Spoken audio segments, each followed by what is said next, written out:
I think there's an interesting storyline developing for the Oilers since Matthias Ekholm came back into the lineup. And I don't want this to be like a negative comment on Ekholm, but like though I told Tyler. Yeah, hey, Liam, use the word you put in our. What did Ekholm do? What word did you put in our prep sheet? I said Matthias Ekholm has cucked the Oilers, and this is not working out for them at all. And you've probably got to look again, Troy Stecher in the lineup, right? I would think maybe for Klingberg and just trying to balance out these pairings again. Yeah, I mean, number one, I think, unfortunately, the saddest thing about this is they lost Brett Kulak. Brett Kulak was having an incredible playoffs, and I think, Brett Kulak is a very fickle guy offensive, mentally, in the sense that like he takes on the challenge when you give it to him. And the thing is when you give him that challenge and you pull it away, it takes him a little bit of time to readjust. And it's tough because you can't keep a guy like Matthias Ekholm out, and that's just the nature of the beast in the NHL.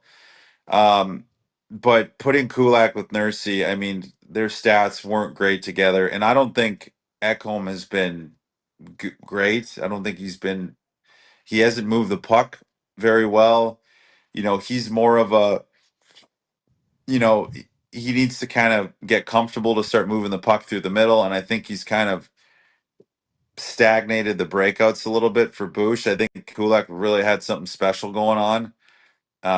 And I think they had some really good chemistry. I would have much rather Ekholm go with not Nursey, but I've rather had Ekholm go with like a Jake Wallman, and then you can put Stecher back with Nurse, because Stecher and Nurse really had great chemistry, and unfortunately John Klingberg, I love him. He had a great playoffs and he's been doing good, but he struggled the last few games, and I think they've gotten to him a little bit, and Marchand's been all over him and targeting him, and it's just kind of pulled him off of his game a bit, moving the puck wise. He's still generating some scoring chances, but I just think you have to find some semblance of you need to bring a dog in, and I think Stecher will kind of go into the corners and muck it up and break pucks out and make it ugly, and you saw a lot of those turnovers that Klinger happened around him, as guys are kind of, you could argue that Barkov slashed him and hooked him and held him, but that's like borderline calls in the playoffs. And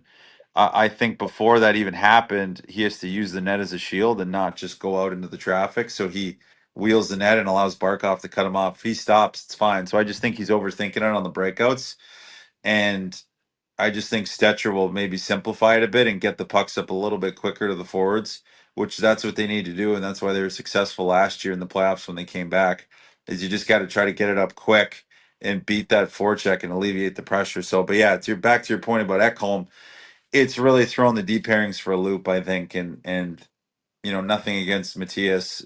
It's just, it's taken some time, and I'm always worrisome. Doesn't matter how good a defenseman is, when you find success as a decor and you have chemistry, it is so hard to disrupt that. Like, you don't want to disrupt that, and you have to put Ekholm in. But you look at Dallas with Miro Heiskanen, like, it took Thomas Harley like games to get back, and Thomas Harley's leading the charge, and then all of a sudden he drops down.